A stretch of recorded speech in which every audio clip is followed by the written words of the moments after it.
usage, All right, okay. what have you, Okay, how long are y'all wanting to go? as long as Have, you wish. you've But got more kind of time constraints than I'm sure we have. Uh-huh. Yeah. Somehow the we all have managed time kills constraints.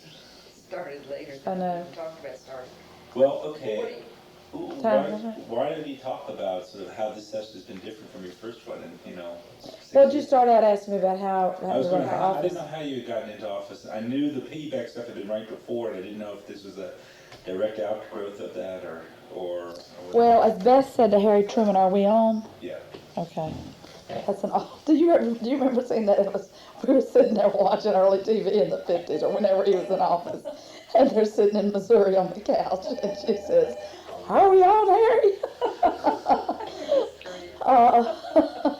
So we're on. We are. Okay. Now, what'd you? I didn't know how you got into the legislature in the first place. I mean, I've known you for a long time, and I knew the piggyback stuff was a couple of years before, but I didn't know sort of. Yeah, I worked in a neighborhood coalition, 83, 84, really 84 and 85 on that piggyback issue in the neighborhood. And following that, I really am one of these people that can honestly say I was drafted to run. John Sweet and Jim Cunahan and John and Midge and Jim and Benny Cox, 3, 4, 5, 6, Judy Gerhardt. They invited me over and said that they wanted to urge me to run for this seat. They were aware that it was going to be vacated, that the incumbent. Who's bolsters? Right. And so that's how I happened to even think of myself as doing it, is that people actively recruited me and urged me and said we would work with you, and you've got a base in the community from this recent community issue that you were a leader on, and so it took me, really many weeks, almost safe to say months, probably from before Thanksgiving until January, for me to actually decide to do it. I hadn't thought of myself at all as ever running for office. And then I began to realize that in the kinds of neighborhoods that are in this political district, and I was not even aware of the parameters of the political district before. I mean, I lived around the corner from the incumbent, but that in these neighborhoods, that I would bring a point of view and a progressive set of progressive politics that wouldn't necessarily spring forth, from just anybody's lips, and that actually it could make a difference if I was in there instead of somebody else. I started beginning to understand that, and also beginning to realize that the challenge of representing a neighborhood that's as diverse economically and racially as ours is not an easy one, and a lot of people would screw it up and lend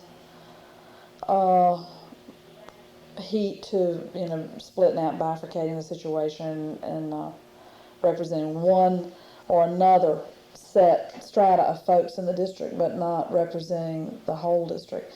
And I thought that I had some unique background to do that, with my history in the civil rights movement and the labor movement, and also being real, being the whole gentry phenomenon here of people with education and means moving in these neighborhoods. I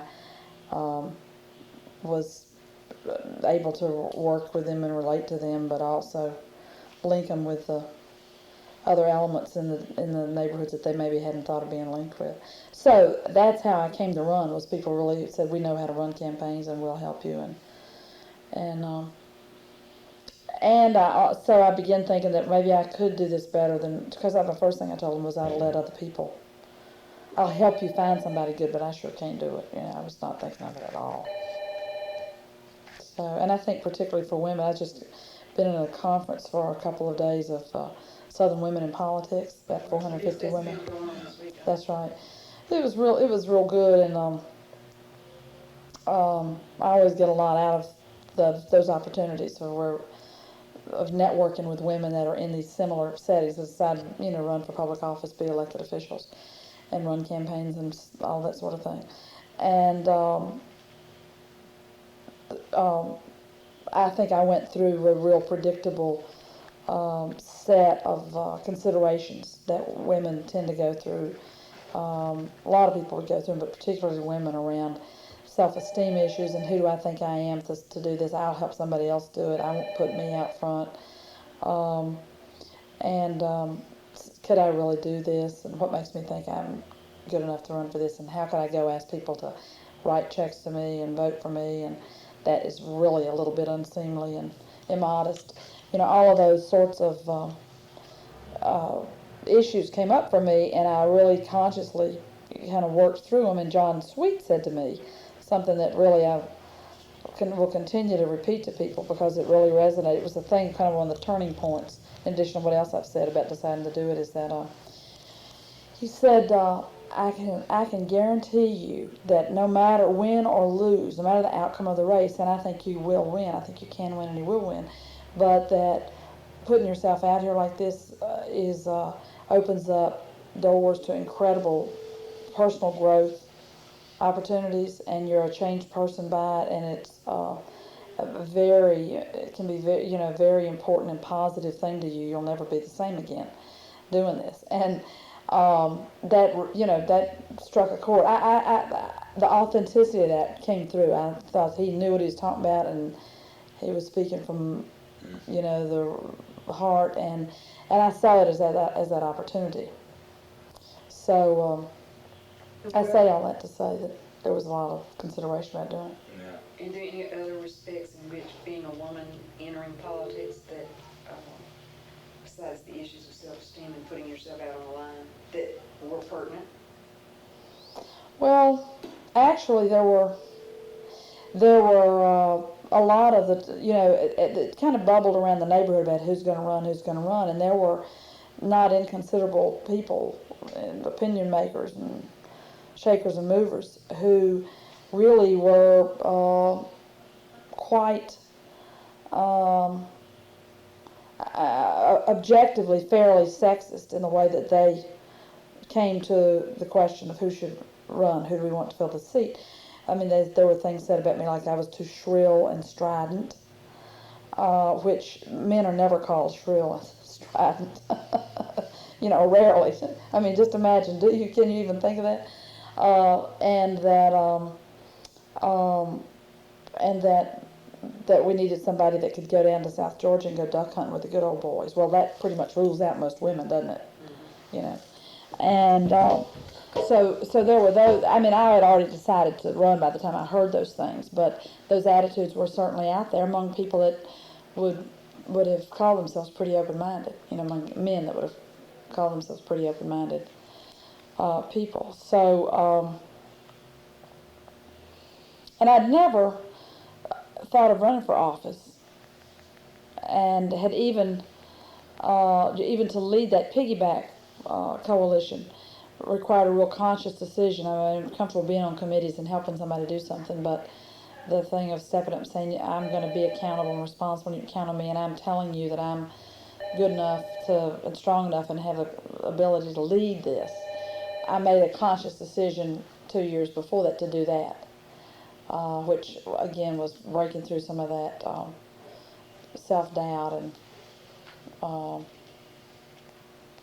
so this was another step in that process. How about when you got there? I mean, at that time, there were 20 women? Oh, I think it was 15%. Yeah. The numbers kind of escape me right now. There were probably 2 women in the Senate. Okay. 1 or 2 women in the Senate. There were 15. We were 15%. Then we slipped to 12% probably in the next election. Then we went back to 15, and now we're up between 19 and 20%. So some increase. I mean, the culture shock of being in the State House, I guess, in general, not only as a woman, but from your perspective, et cetera, et cetera. In 1987, when you got there for the first time. Well, it was funny. I had a delayed reaction of having it sink in on me that, my God, I was going to be surrounded by 235 politicians. I hadn't thought about that when I was running. Think about what you're going to do and what you're going to fight for and what you're going to stand up for and what you're going to try to get done. and then to get just that first-hand awareness all of a sudden of the culture into which you're stepping, and the most overwhelming, my God, I am gonna be surrounded and immersed night and day with 235 politicians. Everybody, great backslappers and talkers and raconteurs and deal makers, and real people that are in the main, and there's exceptions to everything I'm saying, depending on the individual. There's some very shy, retiring, uncomfortable, awkward people that somehow get elected. They don't tend to stay long. You don't know why they're there or what, they act like they hate it, and in most cases they probably think it's a mistake and they don't come back. But that was a tremendous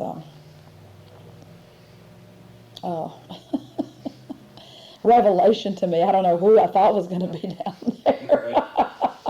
But so I was very aware of the culture kind of hit me in the face, and then also the attitude towards women, the condescending little girl and sweetheart and honey, all of the kind of classic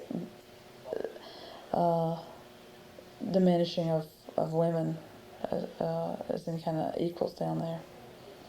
How is it now? Any changes in that regard?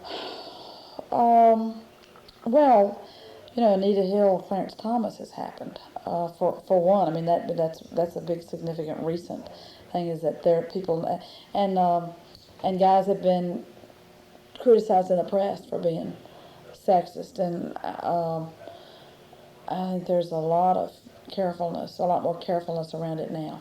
And when Kathy Steinberg went in, which is probably about 14 years ago by now, late 70s, early 80s. Was it that? Yeah. Was it? The ERA battle was coming up, and she had to work to get a restroom for women on the floor and that sort of thing. Now we've got to work to get a restroom that has more than one toilet in it. But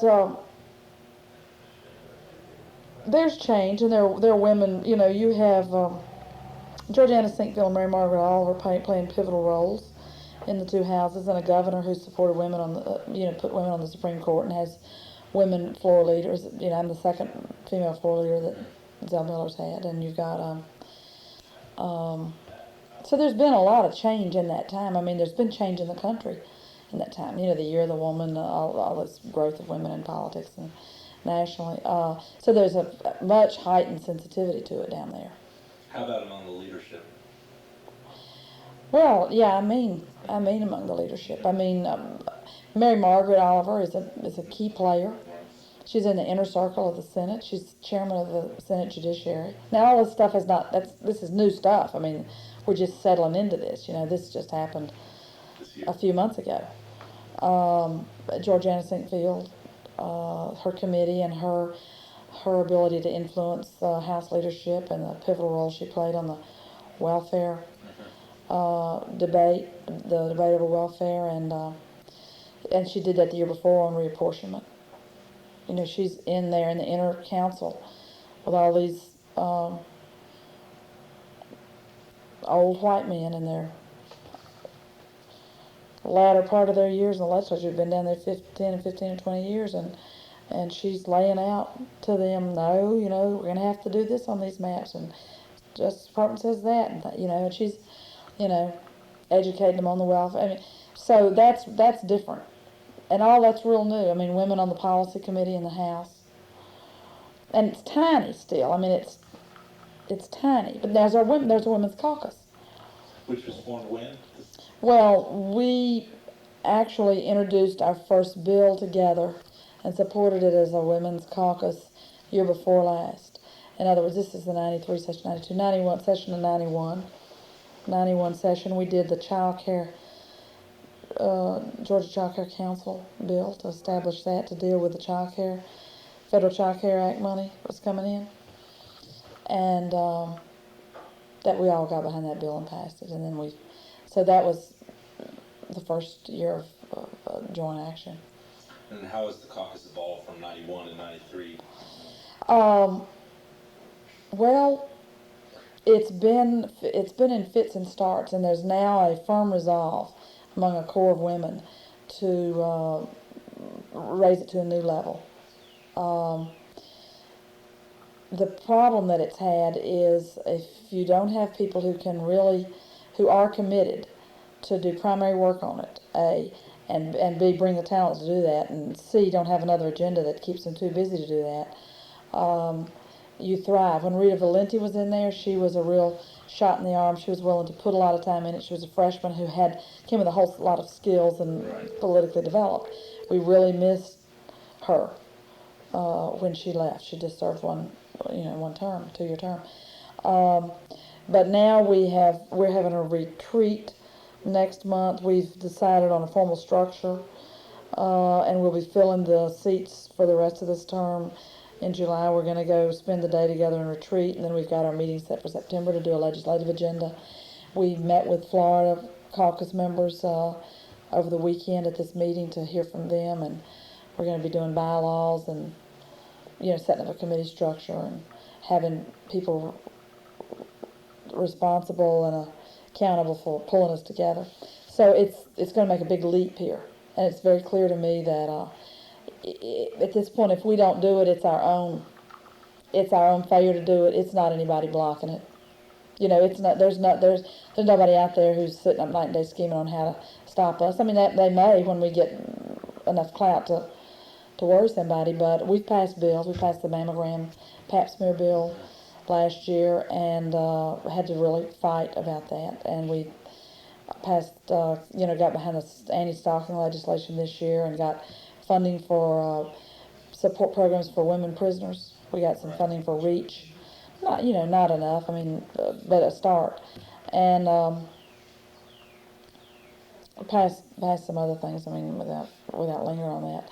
So we're on the road now, and it's going to make it. There's no question about the difference it's going to make. One of the things we're going to do is one of our top committees is going to be a liaison committee to build ties with the Georgia Commission on Women and with all other women's groups, women policy groups, you name them. I don't want to leave anybody out. 100 Black women, to be building coalition with the women's groups and really move a women's agenda from inside the body and combined with people in the hall. So, is there any ties between the women's caucus and Will? Because there was that one evening we all came up down. Right. Well, we've made presentations to the Women's Caucus about Will, and all the Women's Caucus members have been given, approached around joining Will. And Henrietta Turnquist and I are the state co-chairs of Will, for this year. And I guess last year about half the women in the caucus, half the women in the legislature were signed up as paying members of Will. So that's a relationship that we're going to encourage and continue to strengthen. How united a front is the caucus right now? We're still sorting out the question of, we're going to have more discussion on this over the interim, but we face a real question, and that is that when you really take on tougher issues, if you stick with issues that everybody, all 41 women would agree on, you're tremendously limited in what you can promote, because we have this political spectrum is very, very broad. Yeah.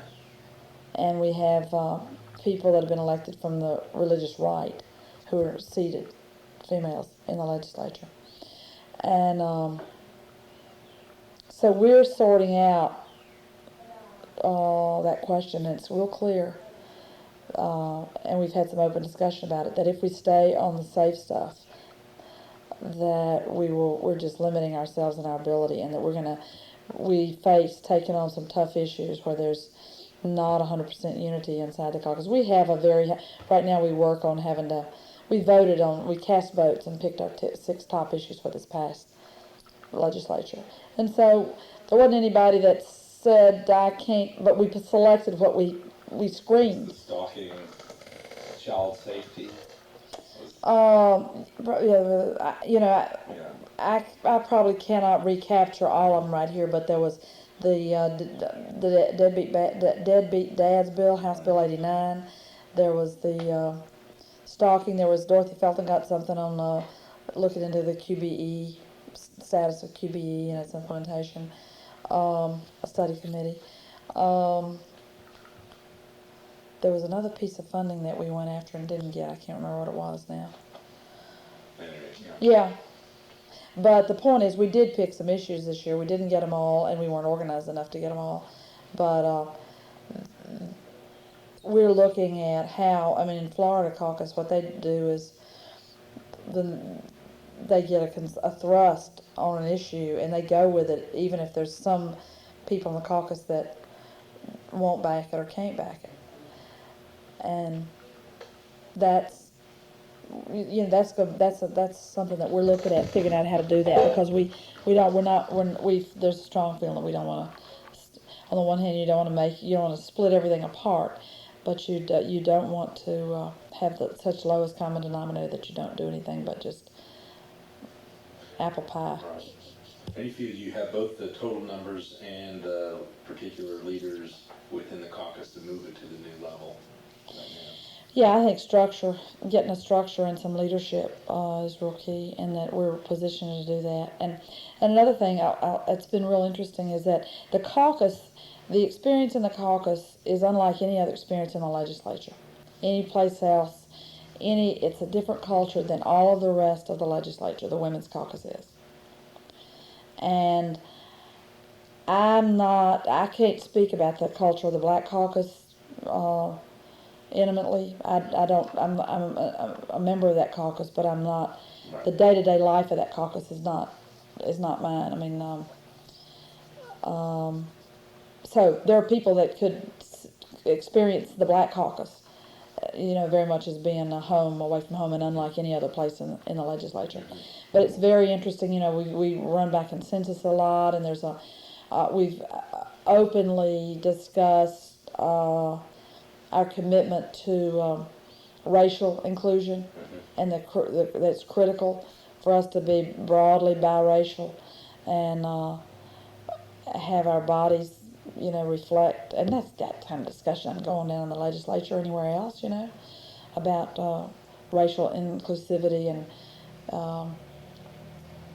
and it's good, frank discussion.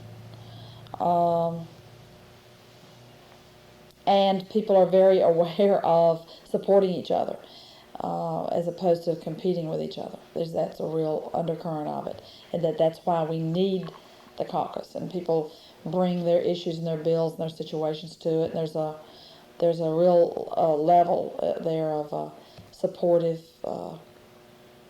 solidarity and a broadly shared consciousness about that we have a bigger, higher hill to climb as women legislators, that we need each other, we need to support each other, and that there are issues that if we're not down there, they won't happen.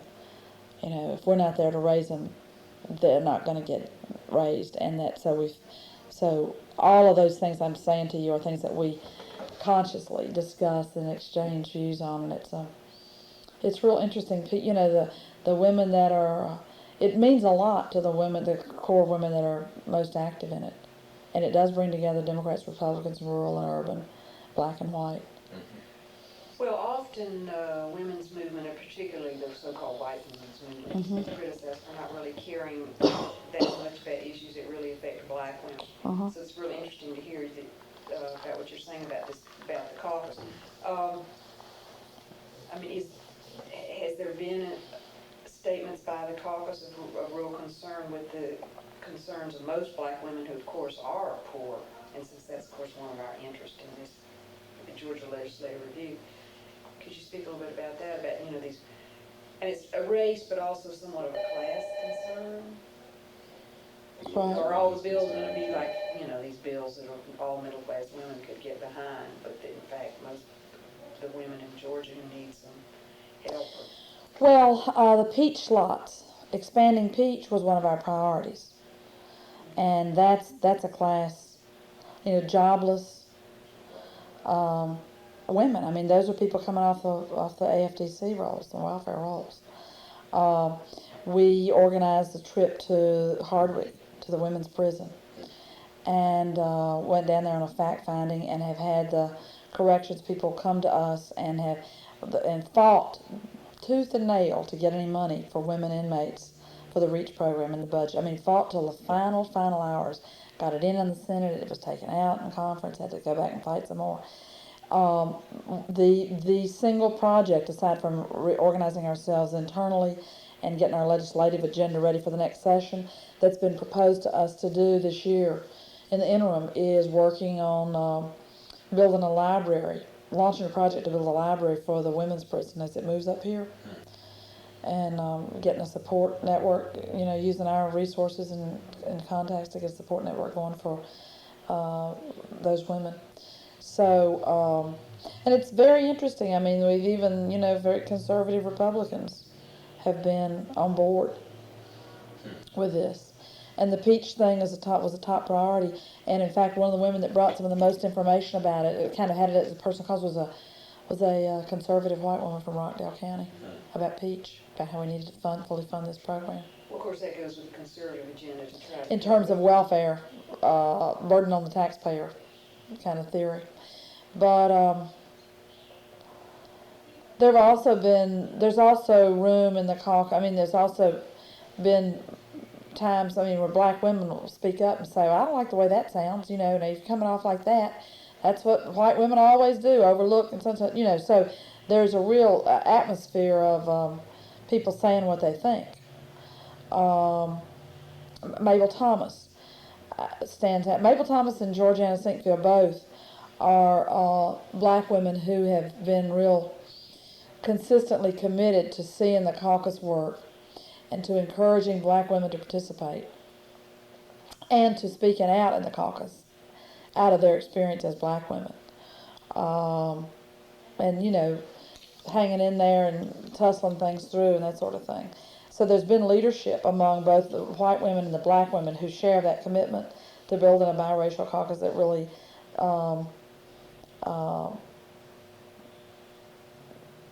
works on a broad agenda in the interest of women, not stop, for example, at a choice thing, but go on into the question of real reproductive, the reproductive issues for women that go beyond that, and the child care issues, for example, that we're going to continue to be revisiting that, and that was the first issue that we ever came together on. So, we've got some strong points of view and leadership in the caucus on these things. And I don't know if that makes us different from some other women's caucuses. I wasn't speaking or not. about caucuses in other I understand, but you're talking about the women's movement. The kinds of things that you see in the political science literature. Mm-hmm. Right.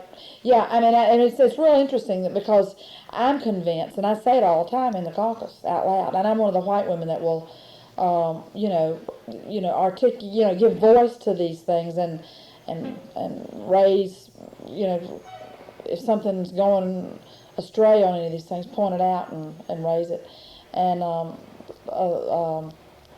but on the primacy of unity between black and white women in getting any of this stuff done.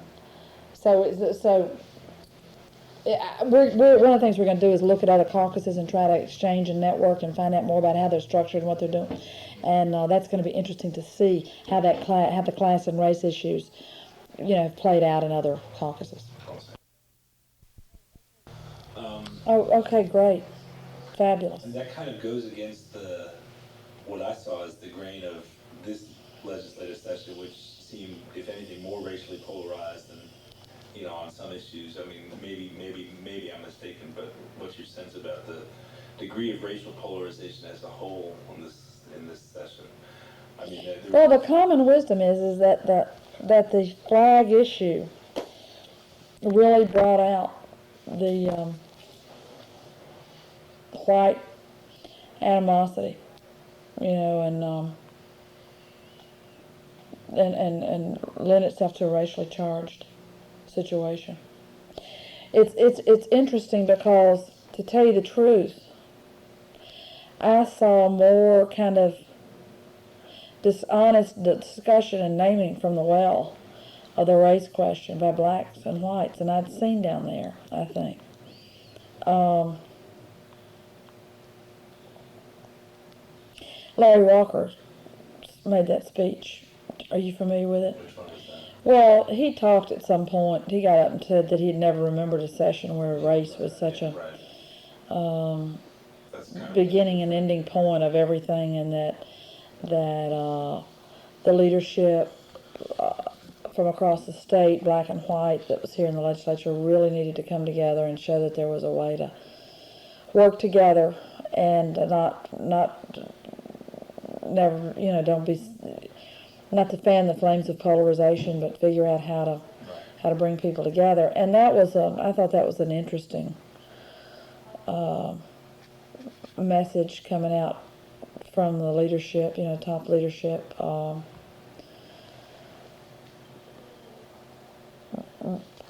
But the flag issue really, we were unable to pass a bill, and white legislators dug in and were unmoved, and the Republicans would not split off.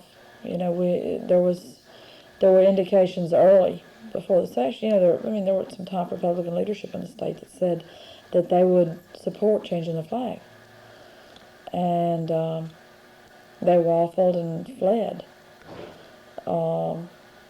And so I say that to say, in a very real way, a racist ideology, if you will, prevailed or held sway. You can talk about the strategy and the tactics and how another approach might have garnered more votes and that sort of thing, and that's not invalid. That there's a lot of truth to it,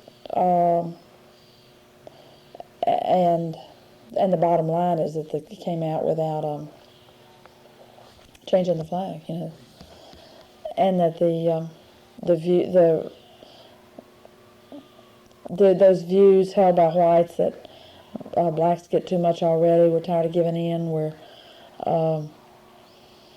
I heard one white legislator say, "Hell, I'm tired of giving. We gave enough already in reapportionment. I give till I done give out. I ain't giving no more." Those kinds of views, and seeing this as caving in to black demands. So it really, and people proudly wearing around, Confederate symbols, and Sonny Dixon carrying around a bumper sticker, Sonny Dixon for governor, with the X being the stars and bars. Well, and also introducing the legislation about busting governments that would take down the flag, and the Confederate memorial legislation too, right? That's right. Well, let's go through the whole flag process. Miller announced it in May of last year, right, or June? Yeah, of last May. Year. And were you involved in the process at that point, or? No. You weren't. No, I wasn't. I actually was at the Capitol that day and found out about it within. Dubas Porter told me about it within minutes of its having happened. I was there for another meeting on another floor, and so it came up real quickly and got popped out real quickly. Hit the press real. He held a press conference, and the race was on. So I wasn't involved at that point. And then everybody had to declare. All the candidates. Had to sort of then make their statement and position vis-a-vis the flag while they were campaigning. Well, and the Republicans indicated early support. Johnny Isaacson, maybe Matt Towery. I know Towery said to me that that's what he relayed to me, and I'm not so clear that they were at the press conference or not, But a week or two later, they went into their state convention and were roundly trounced within their party, and backed off. Just went limp on it and didn't stand up. And that made a big difference. The Republicans freeing up their folks to support the old flag Their folks, meaning any candidates or elected officials that were Republican Party members. Because then you go into races where that's an issue. If everybody had gone into races in lockstep, that'd been another matter entirely. Or if the Republicans had gone in calling for changing it, that would have been a real different scenario. The Speaker came out against it that very same day in the press, as a press conference. Right. So if the Republicans had forced the issue or raised the issue, might have been a different outcome, you're saying, rather than back off from the issue. Mm-hmm. That's one of the many ifs. Another would have been if you didn't even bring up the issue until the races were over, so that it wasn't a campaign, it wasn't an issue during the campaign year. Then people would have been a lot freer. You'd have been starting with a much cleaner slate when you worked your vote. You came on board in the leadership in December, right? That's right. And we can either go in now or later as to sort of how that process happened. Obviously DuBose Porter was no longer going to be the floor leader after challenging the Speaker. Well, he resigned. That's right. He resigned as floor leader early in that process. Back in the summer, I guess. And Jameson was allied with him in all that process. That's right. So I'd be curious to know how you got tapped, or how that process happened, and then from there we can talk about sort of the strategies that the governor and floor leaders developed to deal with the flag. Well, what I learned during all that, and I never had been aware of it before, is that conversations actually go on between the governor and the leadership of both houses as he picks his team, his floor leader team, because it's in the interest of the governor to have people that can have a modicum of reasonably good working relationship with the leadership. That's right, and with the Speaker in particular. So, and the governor was out there on the flag, so I think he had to. That made his floor leader choices interesting as well. And you do pick floor leaders at the beginning of new terms, and everybody's coming out of election, and DuBose had resigned, and the governor at a certain point had to make that call on how much of the team he kept and how much he didn't, and I think on the Senate side people had moved on to other 5 out of 6 were new. leadership. That's right. Well, 4 out of 6. Mark Taylor. Mark Taylor had been on the team the year for the two legislative sessions earlier in the Senate side. So Mark and Thurber moved up to be the floor leader. So. And that's another. A lot of people probably a little more removed from the process tend to lose sight of the fact that there was tremendous fallout from that Speaker's race. This whole session, there were 3 things going on in this session. There was reapportionment, major, once a decade sort of event that had been an incredibly new experience to have maps rammed down the throats of the leadership by the Justice Department, to have had the forces in the caucus, strong enough to force the hand and carry that all the way through and send the maps back 3 times. I just say all of that, that'll be reiterated for you 1,000 times, but it was not small potatoes. It was big stuff. In Larry Walker's district, the majority leader of the Democratic caucus of the House, Majority black district, had his district radically altered. Got up, made a big speech about it too. And could not, that you're talking about the senior leadership right up under the Speaker in the House having a district decimated. So there was really major muscle brought to bear on that process. Major muscle brought to bear. So that's number 1. That's right. That's a huge. If you had nothing else to go back to the next session with but that. It's just when you think about it, it's the massiveness of it. They did not They did not hold absolute power in that situation. They absolutely.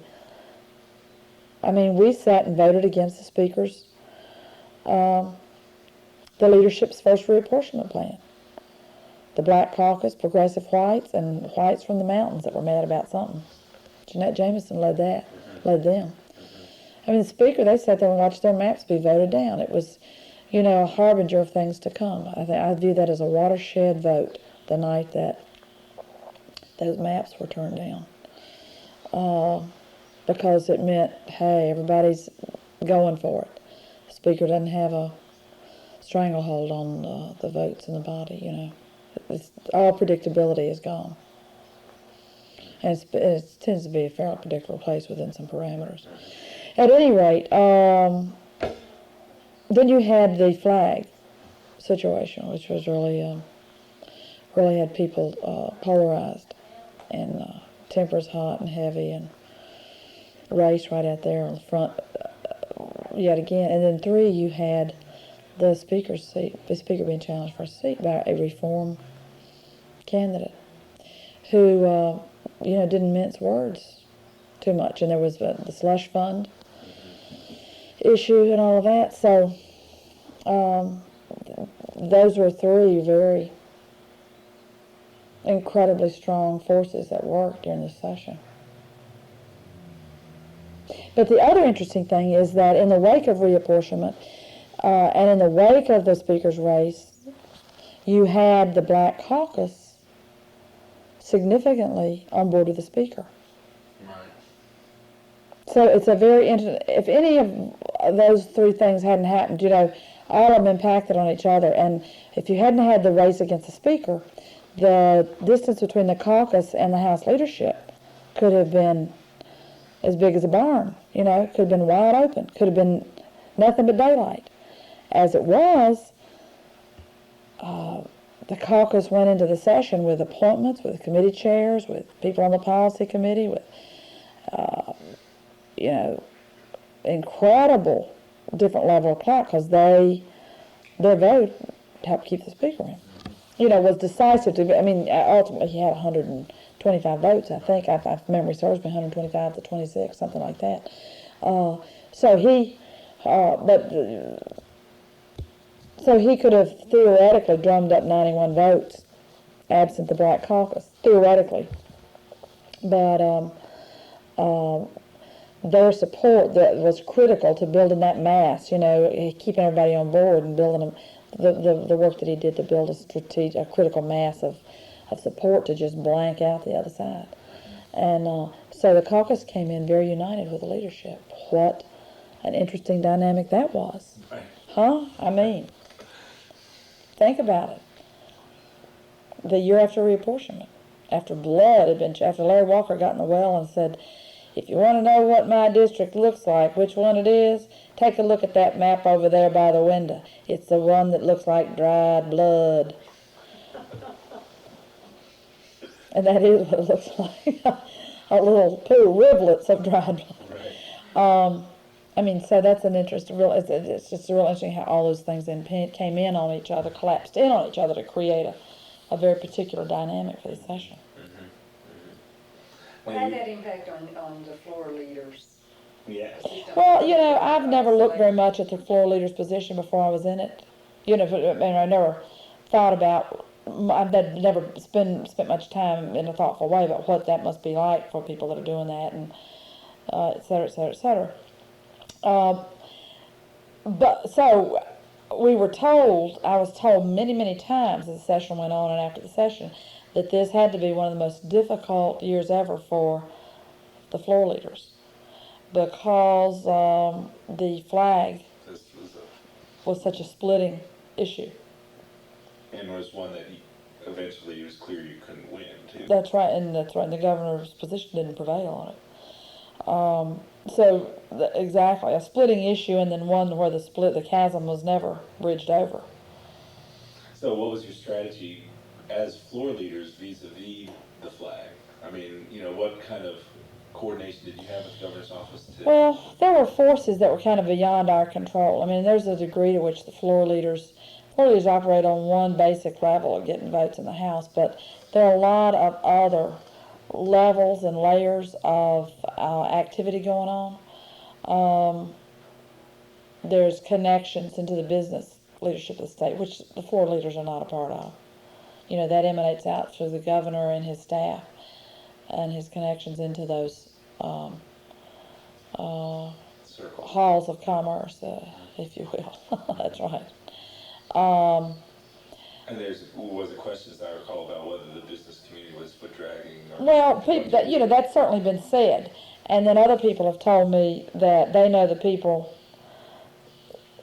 some of the, like the guy in the chamber who was in charge of lining up the local, spread out across the state, the business network, kept getting doors slammed in his face. Couldn't get anybody on board. But he didn't personally agree with changing the flag either. So go figure. Okay, well, what other forces are you talking about? The Republican caucus. I mean, there are levels of discussion that go on. Oh, and the Senate leadership, they were in a different position than the House leadership. And actually, it's interesting. My sense is that the Black Caucus had extracted from the Speaker his commitment that he wouldn't fight the flag bill. He wasn't going to vote for it, but he wouldn't fight it. That was because that was a question worth asking of the Black Caucus after they voted for the Speaker, was certainly what are you going to do when he opposes changing the flag? And that's pretty much a bedrock issue for the black population of the state. You know and but anyway, you had the point is you had the House leadership not personally in favor of it, and for the question of who fought it and who didn't and all that is it beside the point? I don't know. Or it's certainly a hard one to call. But then you had the Senate, which is another set of politics, and headed by a man who's going to run for governor at some point, has aspirations to be governor, Pierre Howard, and how's he going to play that?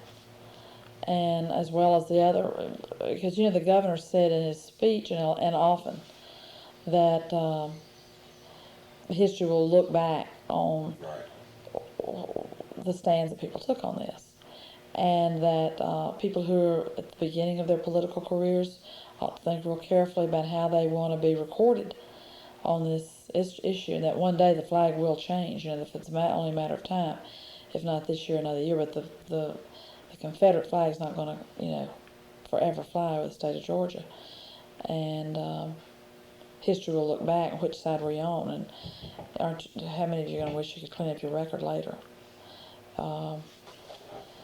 And that faced that was facing a lot of people in the Senate leadership, I think. So there was that dynamic going on there where the Senate had to figure out, they had the bill filed, they had to figure out what they were going to do with it and where to go. And the whole thinking was that you break the logjam in the Senate, and then you use that to put the heat on the House.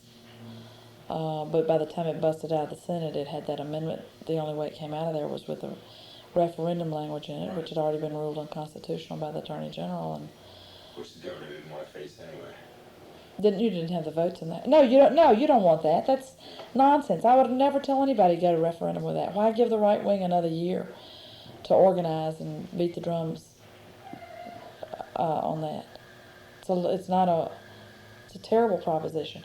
I mean, just like the white people in the state wouldn't have voted to open up the swimming pools or the schools or anything else when it came time to take, if the votes that had been taken on that took court rulings in the highest court in the land. So, no, referendum was never going to be the thing to do. And the votes weren't there in the House, and so the question of whether there were a lot of, I wasn't sitting in on meetings with the Senate leadership on this, and there are plenty of people that access the governor privately. That the floor leader level, you're not privy to that. All the discussions that go on, how everything unfolds, and who at what level has committed to do what? Were you privy to that opening day speech that you just referred to? You know, did you know that the governor was going to come on that strong and in that kind of way right at the beginning? Where he named the Republicans and the old guard and the new guard and. Well, I don't know I don't know how to answer that because I've lived with it now for so many months that I kind of forgotten what I thought or knew the day before. Yeah. But his passion about it never surprised me. You know, he stood, and when he was inaugurated, his inaugural speech, he said I forget how he called it, either a top priority or one of the first challenges facing Georgia or one of the things I'm going to work on hardest. He assigned a very high priority to the fight against racism. And that's never even been named by a Georgia governor before. And he put it in his inaugural address. That got my attention. You know, I thought, well, that you are expressing some real commitment to that, to assign that priority to it in an inaugural speech. And so his passion on this, there are people who choose to see it as opportunist, and you heard it all the time. Oh, he's just trying to get a slot at the Democratic convention as a speaker. I always thought that was the biggest. Or cutting a deal, over the judicial election issue, or cutting a deal over the welfare stuff. I don't know what. No, I don't buy. What I think happened is that the top business people in the state saw the handwriting on the wall. The Olympics are coming. That's a universally despised symbol of Southern racism, and that needs to come off the flagpole. And it's been a long time coming. It needs to come off. And they came to him, and he said sure, and was ready to go to bat for it. He believed in it. He believed in the issue himself, and the top business leadership in the state was asking him could he do this? Could he take this on? And so the passion in the speech on the floor didn't surprise me. It sure did surprise a lot of other people, though, I think. And in reading it, it looked like it had a mixed impact. Some people moved towards supporting the governor's position, and some backed away. But yeah, that's I was probably curious, fair to say. Why it didn't move out of rules? If they thought they had the votes to knock it down, why? Oh, you mean why the House leadership didn't move it out of rules? Yeah. Well, anybody, the House leadership didn't want that bill to go to vote. I think they viewed it as trouble from the get. Who wants, if you just approach it purely as a politician trying to keep his seat, why does he want to vote on that? If he's got people on both sides of it in his constituency that'll be angry no matter what he does.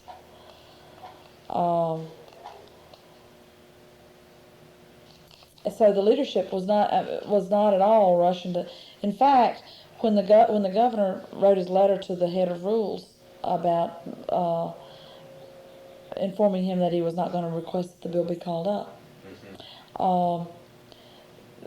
he reiterated in there that, as you know, you and I had agreed, that I would not, that I would let you know when I was ready for the bill to be called up. They were willing to call a bill up at the point that the governor asked for the bill to be called up. It's all a matter of ripening and how that's all going to develop, how the situation is going to ripen up as to when and if it's time to do it. So they never had a plan to bring the bill out and beat it. If it was ever brought out, it would have been voted up, you're saying? No, I'm saying if it were to be brought out, it would be brought out because the governor asked for it to be brought out, and not because they would never plan to bring it out and beat it. Although then there are rank and file legislators that were probably quoted as saying they're ready for it to come up. Bring it on out. We want to beat it. bring it on out. But no, the House leadership's stance to the governor was to, you know, you tell us when you want it brought out. We'll bring it out and let the chips fall where they may. At what point did you realize it was a losing proposition this year? Well, up until the question of how it was going to come out of the Senate had everything to do with what would happen in the House, and what the Republicans were going to do, because that was the whole struggle in the Senate, was to get enough of the Republicans on board with an approach to it that it could pass the Senate. It was only with the referendum idea. It's only the Republicans had been pushing on other matters for some Right. time. And only with the referendum did it get out of the Senate. So then when it came out in that truncated, variation, I don't know if you call that truncated, it's really something added on to it, but certainly altered version, then that was just not tenable to go forward with that. You didn't want to win a vote on the House floor on that version. Right. And I'll tell you, there were people in the Senate that had some pretty hard feelings about toward the governor, feeling that they had, angst and worked to give birth, to get something through, and taken political hits and chits and all of that, gone through all of that. And then when they get a version out, the governor announces he's dropping the issue for the session. So if you poke around, you can encounter, anger at the governor over that from partisan senators. I know we're not supposed to ask this as historians, but in sort of Monday morning quarterbacking that whole thing, what worked or what didn't work, and how would you evaluate the whole effort to get that through? Well, I think there's a lot to have been said, a lot to be said on the question of timing. From dating back to May of last Right. year.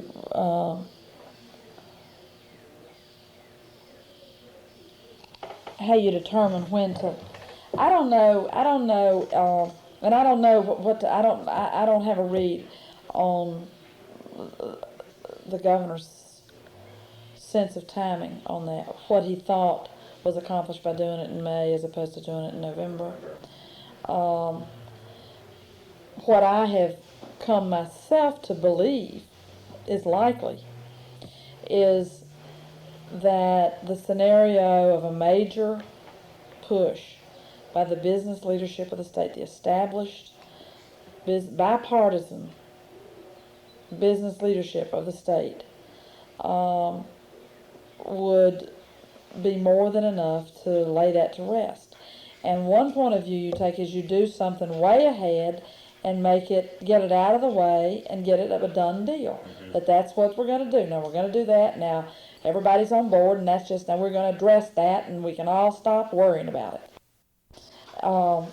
And it didn't work. And I think, whether to say it was a bad call or did business do enough? And if they had really not let ranks be broken, and if the Republicans had not, see, when you open up, your opening salvo is with the Republican Democratic leadership and the business leadership of the state. Those are pretty strong. You've got 3 out of 4 aces there or something, right? That's a strong hand to bring to the table. But it didn't hold together. So then and I don't know how to assess. I don't have the data to assess what business did it do enough, didn't do enough to get it passed. And was the effort truly valiant and to the nth degree, and even that was not enough, or was there wavering? I tend to think there was enormous wavering and vacillation in business on it when it got to be such a hot potato. And also there could be a real under-assessing of the strength of right-wing movements in the state, and there are real indications that the core of the opposition that formed the organization Save Our Flag and all that it, has neo-Nazi and Klan ties, that are organized, consciously organized or extreme right-wing ideologue groups with infrastructure I and gather stuff. there was a difference between the Sons of Confederate Veterans and the Save Our Flag. Lee Oh. Collins versus Charles, whatever his name is. Van, No. This guy from the Sons of Confederate Veterans tried to position himself a little bit differently from the Save Our Flag fellow, Lee Collins. That there was Lunsford was different than Collins in some respect. Or do you have any insight into the dynamics there, or no, I mean, Obviously they mobilized very fast, and they turned out the literature, and they, contacted members of the legislature and all the rest. right. So this assessing the volatility of the issue and the ability of the right wing to jump on it and capitalize on it. There would be a lot of places where you fell short on making a judgment call. And the governor said in print that he might have misassessed the timing or something like that after the session. Do you think the CNN interview, the Larry King interview, had, Of who about what? Zell Miller about? I didn't see it. Okay, so you don't have any sense about what that's How the impact was, yeah. I didn't see it, and I don't have a clear fix on that.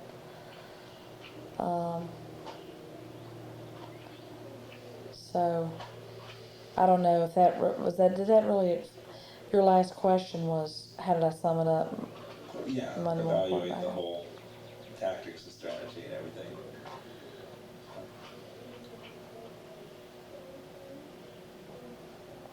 I was just saying if there's anything else really to add to that.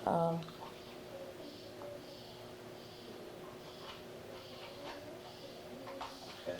No, I don't know. I mean, I think you can do endless scenarios on it. I don't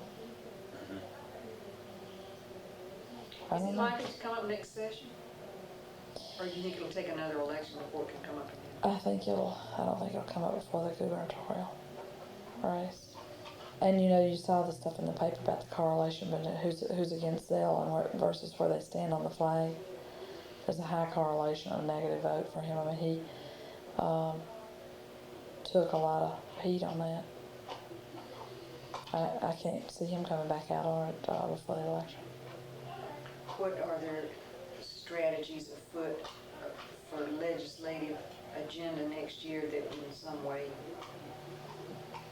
repair his image? I don't know.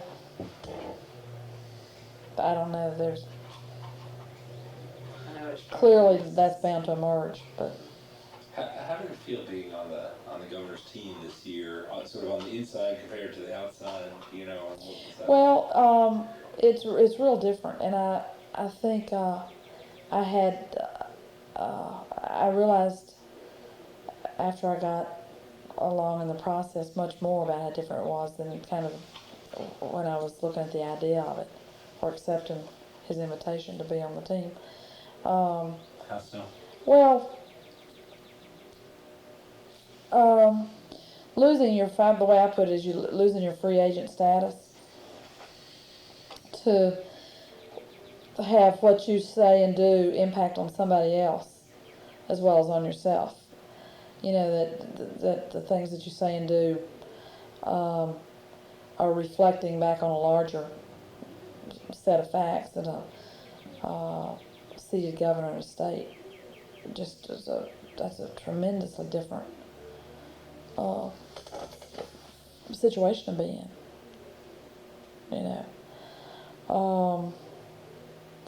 And where a random comment that you might make to somebody in the press,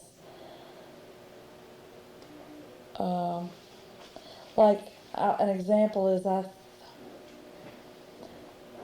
I guess somebody asked me what I thought after that bill had been introduced by Sonny Dixon. Right, that's the only time I saw you quoted in the press. Right. I was quoted more than that, but it was rare. Right. Yeah. But I said something to the effect that what people need to understand is that for many, many people, that Confederate banner is just as offensive as a swastika is to folks, to other people. You know, and that's a real volatile quote, and it makes people real nervous who are trying to trying to hedge all their bets and walk gingerly and not offend people any more than necessary. So, and then also that I was doing an agenda that wasn't my personal agenda. It's like being a lawyer for somebody. You sign on and you take the case and you move the case forward. And it's not a question of it gets beyond. It's not at all about whether it reflects your own personal agenda, but that you've agreed to work in a team to carry, an agenda that's shaped by a force greater than you. Another set of political concerns comes into play. So that's a different place to be in, especially as I'm not trained as a lawyer. Well, I assume that you and the governor have a lot of the same points of view on issues, but Right. where there's some problems of having to carry the ball and would have rather sort of offered or whatever. Well, I think the way I view it is that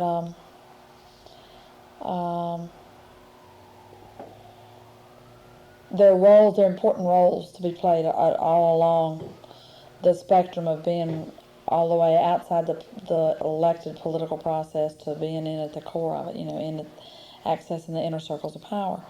And that I came out of oppositional politics, and it's a big change and a real move along the spectrum to be moving the legislative agenda for the governor of the state. And I think that it's important for people concerned, coming from the point of view of helping to promote a progressive political agenda, to become skilled at accessing the power all across at all the points at which one can access it. And I think it's an interesting national, there's the phenomenon nationally, that you've got a progressive-minded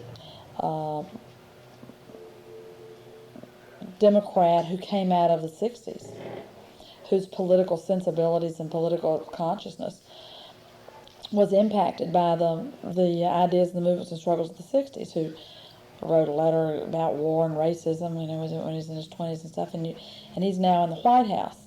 And as Molly Ivins says, it's a great honeymoon, and then in about 6 months, all of us will start sniping at it and won't be satisfied, And I'm interested in learning, how to be effective much closer in to the locus of power. And it means that you turn around and people are calling you an enemy of the people and denouncing you. And I told some of them I could be absolutely pure and I could quit the whole legislature, like Rita Valenti is, and go back outside on the picket line. And I'm not so sure about the wisdom of that. I think we need to learn how to, work on the inside, and maybe I'll determine at some point that this isn't the place for me to be effective, or it's not, it doesn't work for me. Well, what have you learned about influencing power in that core kind of level? Well, I'm still learning. Of course.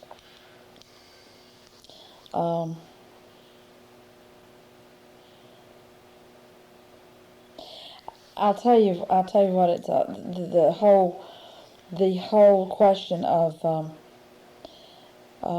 the difference in denouncing or deploring development in politics versus being in the process to and in the loop to suggest ways to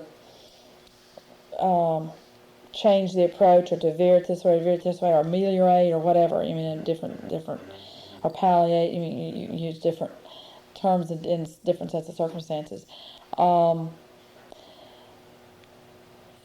think that there need to be people and forces arrayed all along, at all those different points, and they'll impact and affect it differently at different points. Like there was the time when a handful of people railed from the outside in Congress about a national holiday for Martin Luther King, and were considered very out of touch and by the inner loops of power, were considered, just out on the fringe.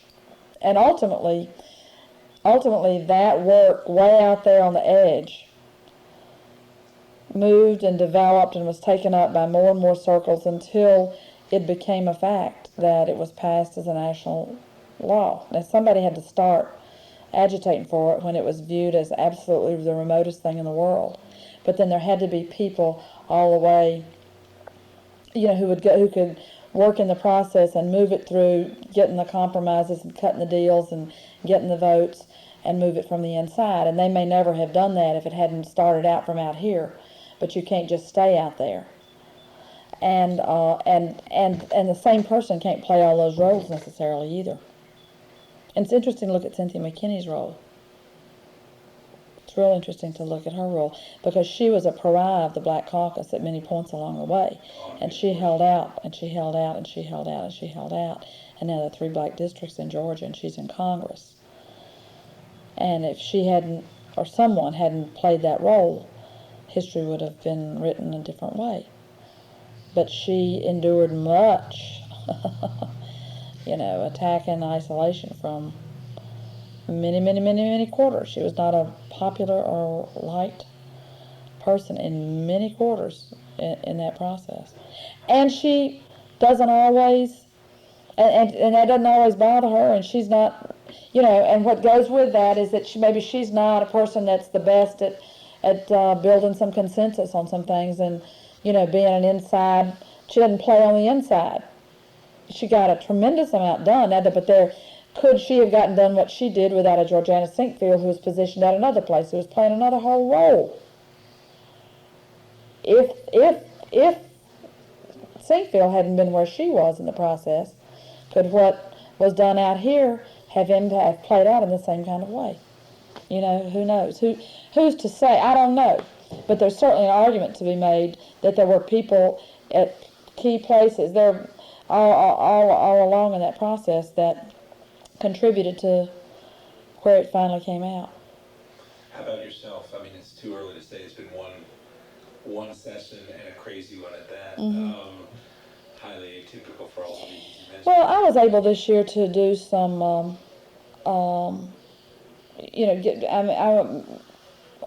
on immunization stuff. I was able to get things moved along in that issue in the budget in a way that I wouldn't have if I hadn't been in the Florida team. I got the lead poisoning legislation made a part of the governor's package.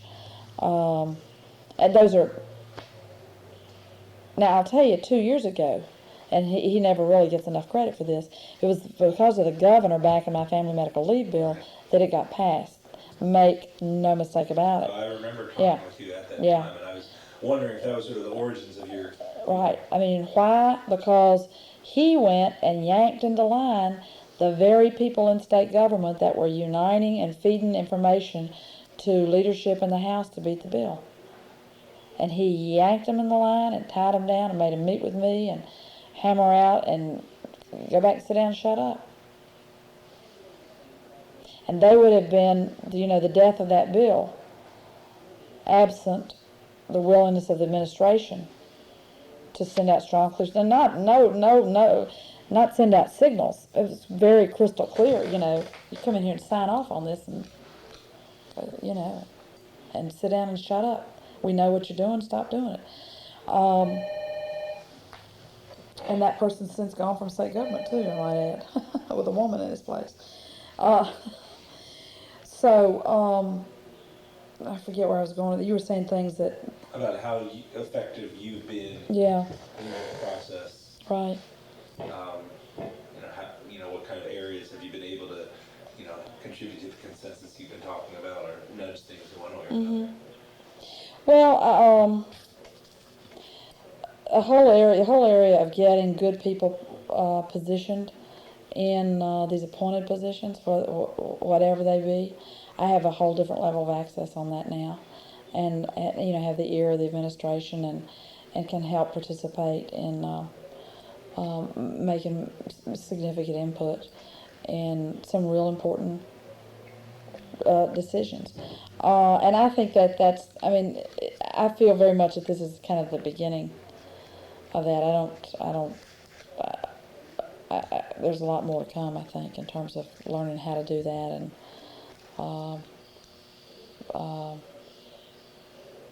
continue, making input. Trying to think of some other.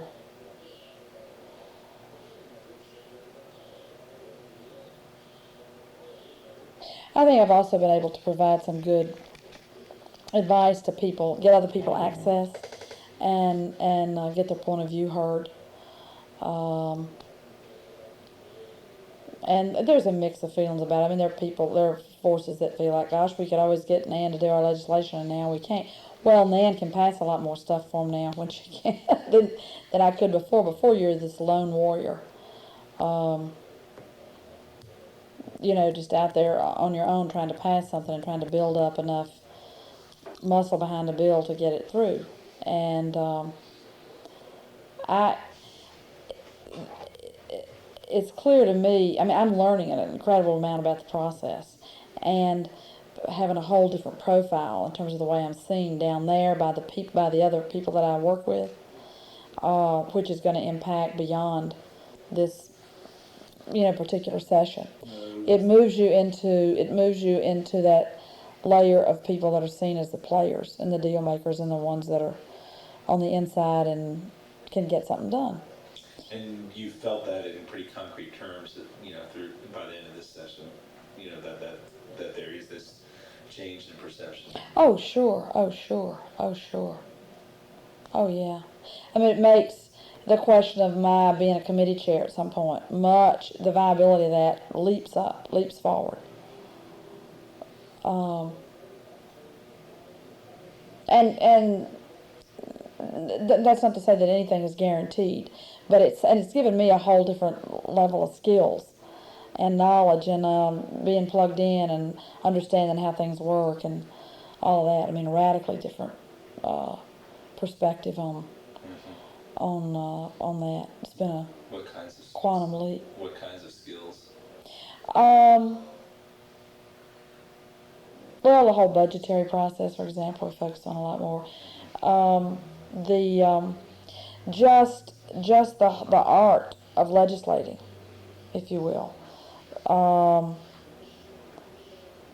Seeing close up on the inside all of the different bases that get touched and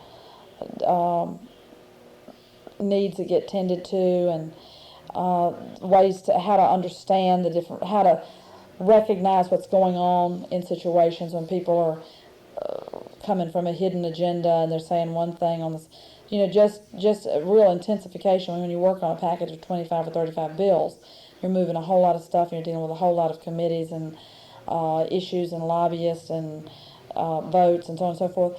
It's just this quantum leap of exposure to the legislative process as opposed to taking somewhere between 1 and 5 bills and trying to work them yourself. You're also briefed every day. You know what's going on in 15 committees because you're briefed by it and you have access to all the information the departments can provide, and you're briefed on that, and you're So you're in the much more in the heart of the legislative process, going in every morning, meeting with the governor and the staff, and 8 people from the agencies, and the floor leaders from the House and Senate. Just the availability of information and it's just a huge departure from sitting in your seat, showing up down there to vote, and moving you're working diligently at your 4 or 5 pieces of legislation. They're people, they're young, new to the process people that under 10 years old that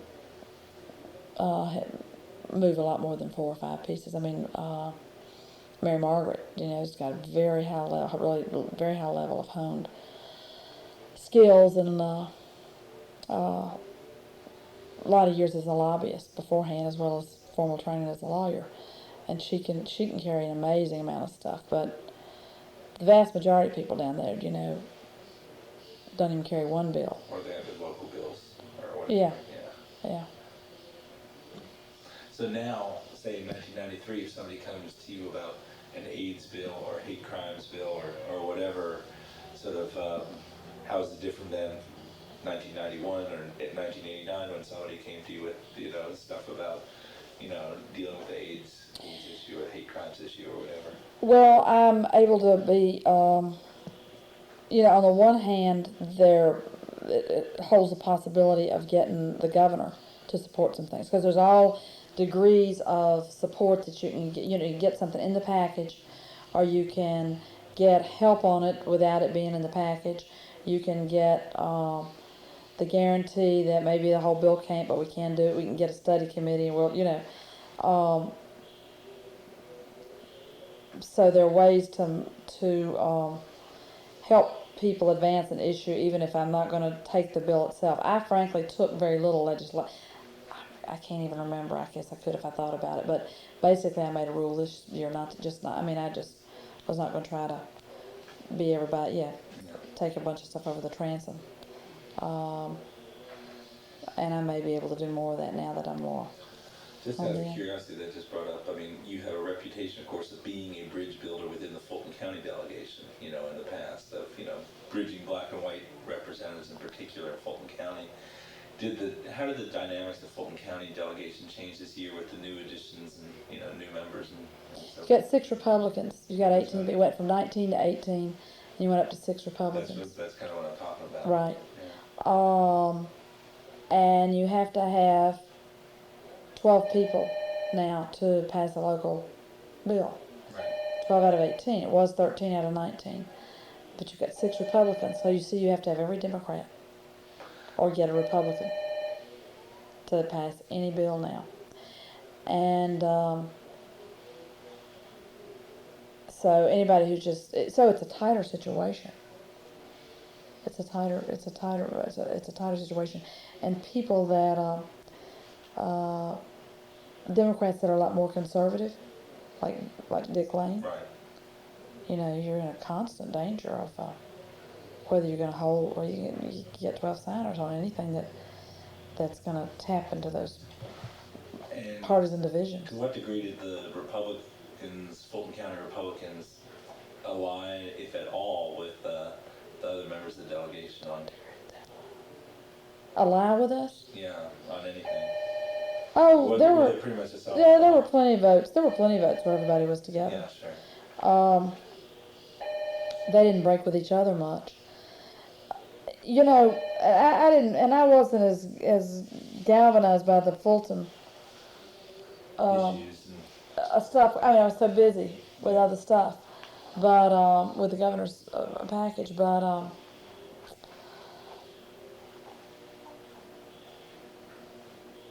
it makes things like Sandy Springs. You got to watch it like a hawk. Now you did have those at-large seats, and the Republicans had some ability to exercise some influence on those at-large votes, because in the north part of the county they command a lot of votes. So somebody running at large has to worry about that. That's not in a district. And so you had times when Cynthia and Ralph David would be a part, would be playing footsie with them. That's different. We don't have it at large seats anymore. You also had a situation where City of Atlanta legislation was bottled up because of the controversy between City Hall and Senator Scott and Representative Sinkfield on the Cleveland Avenue widening. That was a real throwdown issue, and I don't know how much City of Atlanta legislation actually ever moved forward this year. So that was worked out at the very last minute, so it would kind of... I guess I missed that one. Yeah, You know, you'd have to be there. It's widening Cleveland Avenue. which is in the neighborhood of two very powerful Yeah. Fulton Who were legislators. against it then? That's right. Okay. And that was And- part of the city's legislative agenda this year. Well, no, it was a sidebar. It wasn't anything they had to get passed up there. It's something they were doing simultaneously, off on another playing field. Was cooking that up. Okay. So that was a battle being waged back in the neighborhoods that impacted up there on the City of Atlanta package. Okay. Okay. Kristen, do you have any other thoughts? Not really. I mean, the one thing that I guess I would deign to ask, this is probably not very politic, is this whole question of welfare reform. Because Right. that's one of the issues that I know that a lot of the women legislators were really so keyed up about. We had a discussion about that the other night at the Women's Caucus because there are different points of view on whether the Women's Caucus should have gotten involved in that or not. Well, and then of course Yeah. you having to be with the governor's Right. position and Probably pulled in a variety of directions on that one, or Yeah, I mean it's kind of a case in point of this question of whether the caucus taking on tough issues, because there were women. I was the governor's assistant floor leader and prominent in the caucus, and Georgiana was the chair of the committee that was holding the bill and prominent in the caucus and real close friends too. And so the caucus didn't take a position, was never asked to, although they heard they were briefed on the issue. And there were women in the caucus that went in the well. I mean, not women, they're not necessarily in the caucus. That the whole question of who's in the caucus and not is, we have about half the people have paid dues, but other people have come that aren't. But women who took the well against, in favor of the bill, in addition to Georgiana, who of course led the fight against the bill. And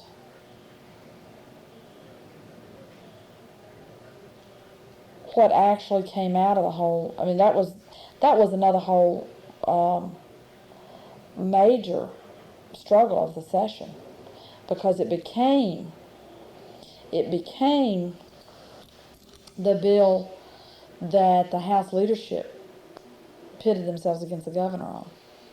right over the cap. So it was more than, much larger than people in the halls liking or not liking a bill. It was actually caught up in the politics between the administration and the House leadership. Now, not on the Senate side. The Senate leadership and committee chairs and everything, ultimately supported a version of the bill.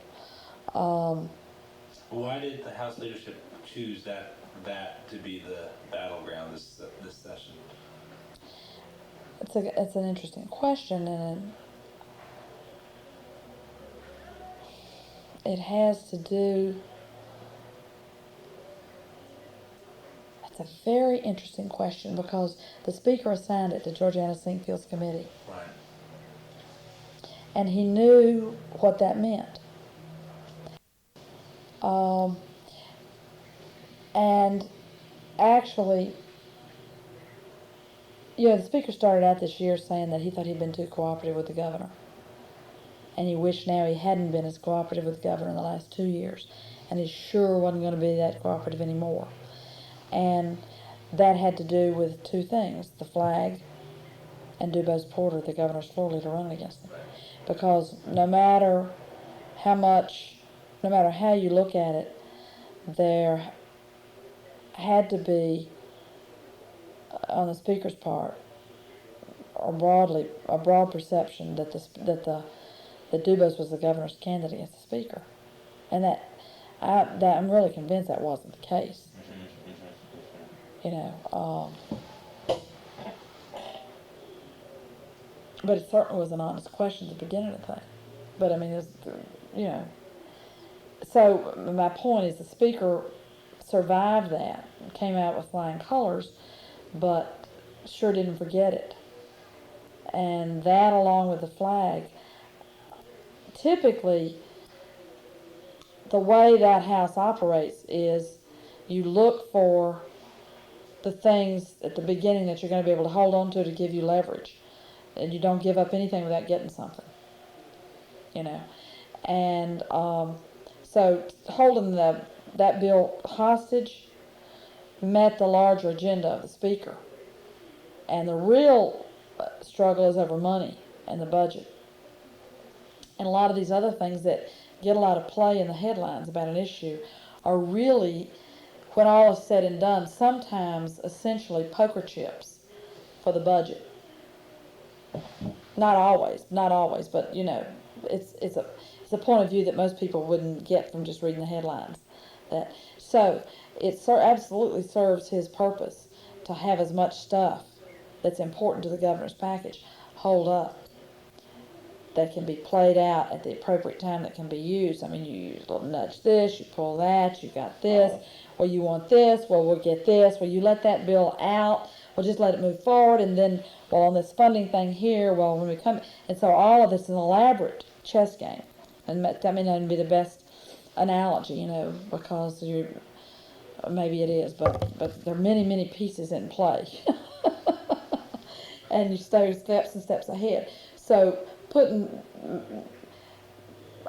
could say, well, why wouldn't the conservative white Democrats go right along with that welfare bill? It's popular among taxpayers to question the wisdom of the welfare dollars being spent. These guys come from conservative areas of the state. There are less black votes in the White House districts now than ever before. Typically, I mean, you've got the packing and stacking stuff, and there's another element in there, and that is that Georgiana was head of the Black Caucus, close to the speaker on the policy committee, heading this new committee, and against the welfare bill, and so it was really ready-made for it to kind of play out in the way that it did, and serve the agenda of blocking the governor's package. But it was very problematic and tricky, because the speaker's base in the House would typically be in favor of the governor's bill. Well, the governor had at least two bills that tended to draw in people who were not necessarily his natural allies. I mean, the welfare bill and then some of the prison proposals. Right. Life without parole. That plays both ways, That because plays both ways, yeah. victim witness, Right.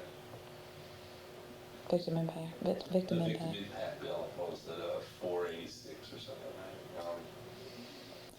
So, how that all played out is really,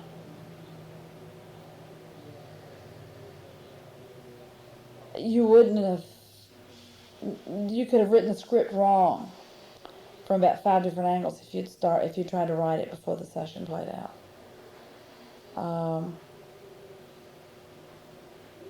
With the speaker being firmly aligned with Georgiana.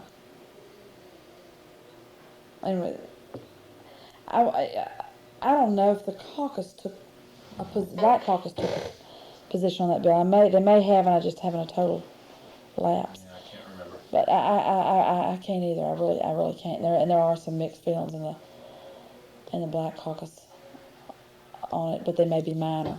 I can't speak to that. But that was the hardest. That was the hardest issue for me as as far as being in the floor leader position, was a welfare bill. And the bill that ultimately came out is significantly, is not the bill that went in. And how that's all going to play out, I think there's going to be many more chapters to unfold in that, in terms of what goes on nationally with welfare reform, and what kind of waivers they grant, and who's set. I mean, John Lewis says that Marion Wright Edelman's going to be setting the welfare reform policy for this country. You know, and how that's going to play out between the feds and the states, and because this thing, I think, won't. If it gets federal approval, it doesn't go into effect till '96, and that's a long way into Clinton's. You know, something that will have happened. Big stuff will have happened on welfare reform nationally. Although since the states, I mean, New Jersey did their thing, and I mean, the states are kind of taking the lead right now. Well, they have been, but you haven't had Shalala up there before. Right. I mean, you've got new leadership at HHS. Right. Well, I'm gonna have, it's 6. This is